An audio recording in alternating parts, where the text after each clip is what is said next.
नमस्कार दोस्तों।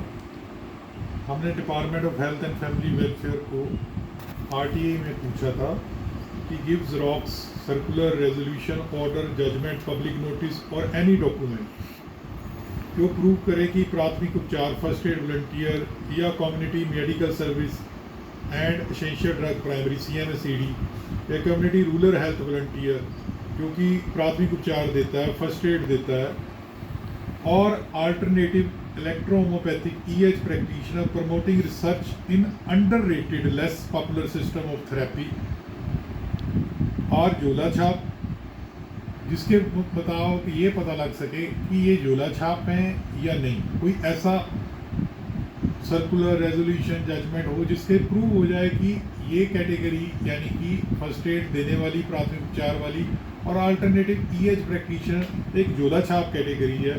And give us reference number, उस लेटर का या उस सर्कुलर का रेफरेंस नंबर या डेट दीजिए when ministry of health sent, जिस मिनिस्ट्री ऑफ हेल्थ ने जब ये मेल या इसकी कॉपी ड्रग इंस्पेक्टर्स को या सिविल सर्जन्स को या पुलिस एडमिनिस्ट्रेशन को ऑल ओवर इंडिया सभी स्टेट या यूनियन टेरिटरी को भेजी हो to arrest such panic healers, ऐसे पैनिक हीलर्स को अरेस्ट करने के लिए और वॉलंटियर्स को जो ये सेवाएं दे रहे हैं एंड एजुकेटर्स जो कि अवेयर कर रहे हैं, पढ़ाई करवा रहे हैं। एजुकेटर होता है teachers. Perpetuating awareness cause of emergency handling, जो एमरजेंसी हैंडलिंग एट होम, घर पे, रूरल अर्बन एरिया पे, वर्क प्लेसेस पे, रोड्स पे, ट्रैवलिंग मोड पे और कम्युनिटी में, और ड्यूरिंग एपिडेमिक पैराडेमिक आउटब्रेक्स, जब एपिडेमिक्स और पैराडेमिक्स आउटब्रेक्स होते हैं उसमें इनकी जब सेवाएं होती हैं उनके बारे में पूछा था। तो ये क्वेश्चन है, मैं आपको स्पष्ट रूप में दिखा रहा हूँ फोल्ड करके लेटर।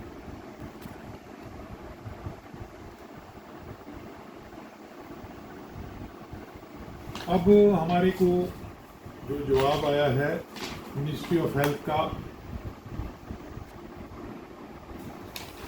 उसके मुताबिक मैं फोल्ड करके दिखा रहा हूँ आपको कि उन्होंने लिखा है माननीय योग medical section services, medical services section जिसको MSS कहते हैं, मिनिस्ट्री ऑफ हेल्थ की RTI 6 जून 2024 को जवाब दिया है। Information desired by you is not available with CPIO।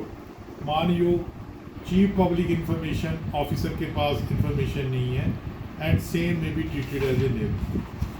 तो दोस्तों, पब्लिक को RTI अपने पास रखने का कोई फ़ायदा नहीं होता। People should be aware about your efforts towards holistic approach.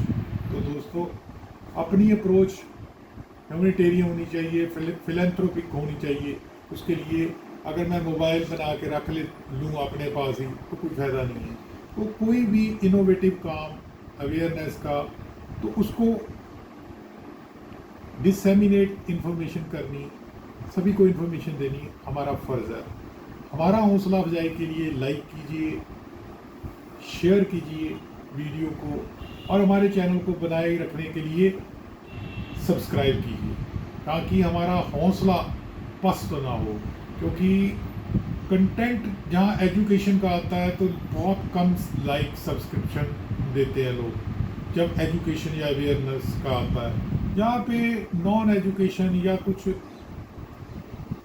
बिल्कुल ही बेकार किस्म की कॉमेडी होती है तो उसको लोग प्राथमिकता देते हैं कि वो उसमें कंटेंट है हंसने वाला या रुलाने वाला। तो ऐसी चीज़ों को लोग सोशल मीडिया पे पसंद करते हैं, मगर एजुकेशन वाइज उसको प्रमोट करना भी हमारा पहला अधिकार होना चाहिए ताकि हम अच्छे एजुकेशन कंटेंट को, अवेयरनेस को भी प्रमोट कर सकें, लोगों तक पहुंचा सकें कि लीगल एस्पेक्ट्स क्या हैं।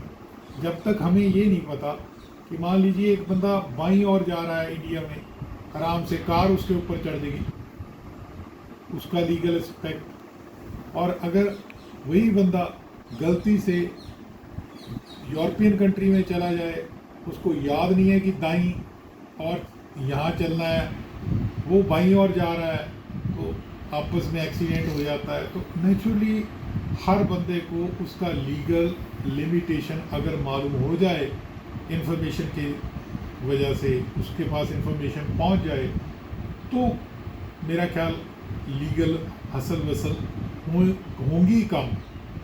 हर बंदा मानी कोर्ट में नहीं जाएगा, उसकी वजह से बहुत बार बंदे इनोसेंट होते हैं, उनको मालूम नहीं होता कि उनके हाथ से कोई इलीगल काम हो रहा है। तो नेचुरली पूछना, प्रायर क्वेरी करना बहुत ज़रूरी होता है उस काम में प्लंज करने से पहले।